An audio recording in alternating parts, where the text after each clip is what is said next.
In a room full of sparkling red stones, how do you tell the difference between a fortune and a mistake? You classify.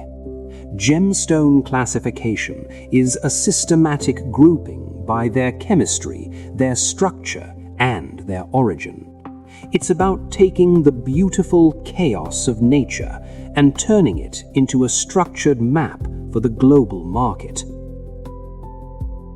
Why is this so important? Because in the gem trade, accuracy equals profit. Classification gives us a universal language. It ensures that when a buyer in New York and a seller in Sri Lanka say natural sapphire, they are talking about the exact same physical reality. Without this system, the global trade would be nothing more than expensive guesswork. But classification isn't just about naming, it's about survival. By separating natural stones from synthetics and treated gems before you talk about price, you eliminate the risk of a valuation disaster. Think of the Black Prince's ruby. It was famous for centuries before we realized it was actually a spinel. In modern trade, that kind of mistake doesn't just cost you money, it destroys your reputation.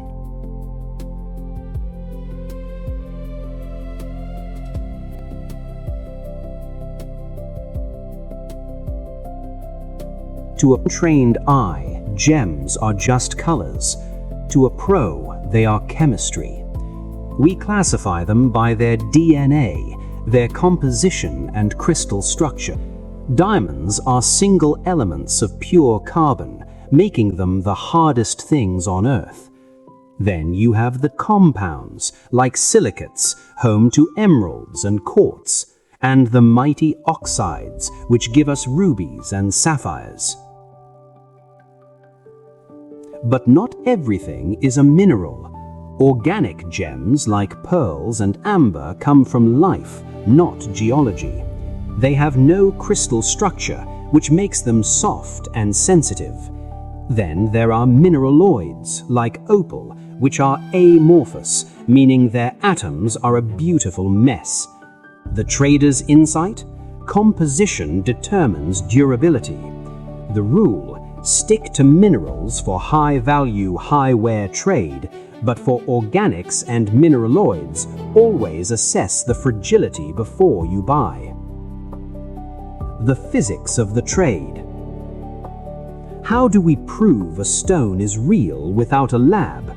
We use physics. Hardness tells us if it will scratch, specific gravity tells us if the weight matches the size, and refractive index tells us how light bends inside. The trader's insight? Ignoring these physical stats leads to broken stones and broken bank accounts. The rule: never buy a high-value stone without checking its hardness and light-bending fingerprint first. Then comes the eye candy, the optical properties. Beyond just color, we look for phenomena like chatoyancy, the cat's eye, or asterism, the star effect. The trader's insight? These rare optical shows are what send prices into the stratosphere. The rule: if a rare optical effect is present, the value doesn't just increase, it multiplies. Finally, look at the dirt. Primary deposits are found in the original rock, while secondary alluvial stones are found in riverbeds. Alluvial stones are often higher quality because the river has already broken the weak ones. The trader's insight? While science is deep, the market only cares about what it can see and where. The final rule: use science to verify, but focus your pricing on the visible factors the market actually pays for. In the trade, we don't just ask what a stone is, we ask where it came from and who touched it. We divide the market into three worlds: natural, born in the earth; synthetic, born in a lab; and treated, born in the earth but improved by man. Don't confuse synthetic with fake.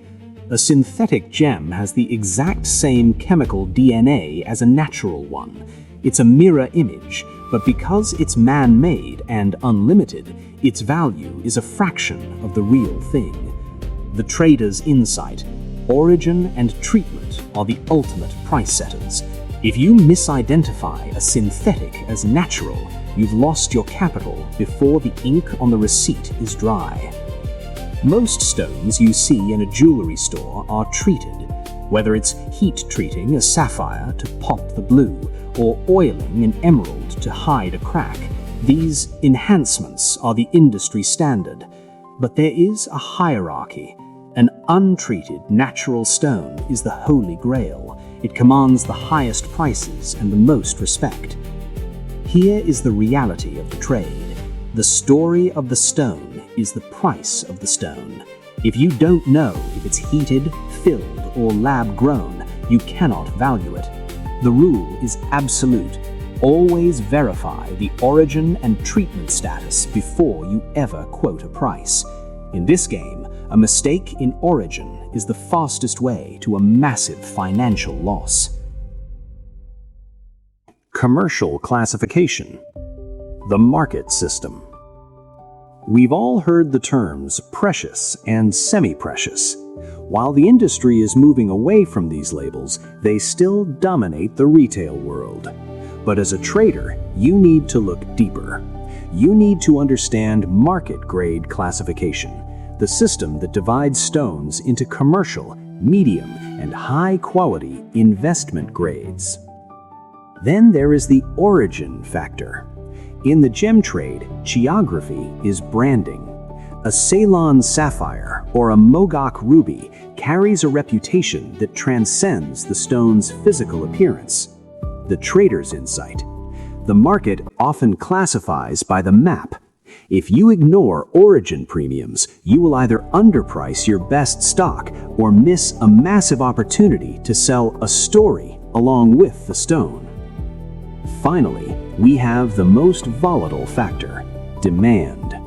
A stone is only worth what someone is willing to pay for it today. Trends change, and a semi-precious stone that is suddenly in high demand can easily outprice a precious stone that is out of fashion. The trader's insight, market classification, what people want, determines the actual price much more than the scientific name ever will. Always identify the market grade before you open your mouth to quote a price.